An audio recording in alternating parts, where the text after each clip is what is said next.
Mundakkai ദുരന്തബാധിതർക്കായി KMCOA നിർമ്മിച്ച വീടുകളുടെ താക്കോൽ കൈമാറി. 4 വീടുകളുടെ താക്കോലാണ് കൈമാറിയത്. മുൻ പ്രതിപക്ഷ നേതാവ് രമേശ് ചെന്നിത്തല പരിപാടി ഉദ്ഘാടനം ചെയ്തു. മേപ്പാടി പഞ്ചായത്ത് മുക്കംകുന്നിലാണ് ദുരന്തബാധിതർക്കുള്ള വീട് നിർമ്മിച്ചു നൽകുന്നത്. 10 വീടുകളാണ് സംഘടന നിർമ്മിക്കുന്നത്. 4 വീടുകളുടെ നിർമ്മാണം പൂർത്തിയാക്കി. ബാക്കി വീടുകളുടെ നിർമ്മാണം ഉടൻ പൂർത്തീകരിക്കും. പദ്ധതി പ്രദേശത്ത് വെച്ച് നടന്ന പരിപാടി മുൻ പ്രതിപക്ഷ നേതാവ് രമേശ് ചെന്നിത്തല ഉദ്ഘാടനം ചെയ്തു. ഞങ്ങൾ നേരത്തെ തീരുമാനിച്ചത് 10 വീടാണ്.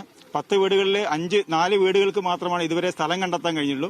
ആ 4-ൽ 3 വീടിന്റെ പണി പൂർത്തീകരിച്ചു കഴിഞ്ഞു. ആ 3-ൽ 1 ഞങ്ങൾ പാലക്കാട് ജില്ലയിലാണ്. പാലക്കാടിലെ ലാൻഡ് രജിസ്ട്രേഷനുമായി ബന്ധപ്പെട്ട കാര്യങ്ങൾ പൂർത്തീകരിച്ചു കഴിഞ്ഞാൽ പാലക്കാട് ജില്ലയുടെ ആ വീടിന്റെ പണി വളരെ പെട്ടെന്ന് പൂർത്തീകരിച്ചുകൊണ്ട് അത് കൊടുക്കും. KMCO പാലക്കാട് ജില്ലാ കമ്മിറ്റിയാണ് വീടുകളുടെ നിർമ്മാണം ഏറ്റെടുത്തത്. 2024 ഡിസംബർ 17-നായിരുന്നു തറക്കല്ലിടൽ. താക്കോൽദാന ചടങ്ങിൽ T സിദ്ദിഖ് MLA മുഖ്യാതിഥിയായിരുന്നു. വിവിധ രാഷ്ട്രീയ സാംസ്കാരിക മേഖലകളിലെ പ്രമുഖരും ചടങ്ങിൽ പങ്കെടുത്തു.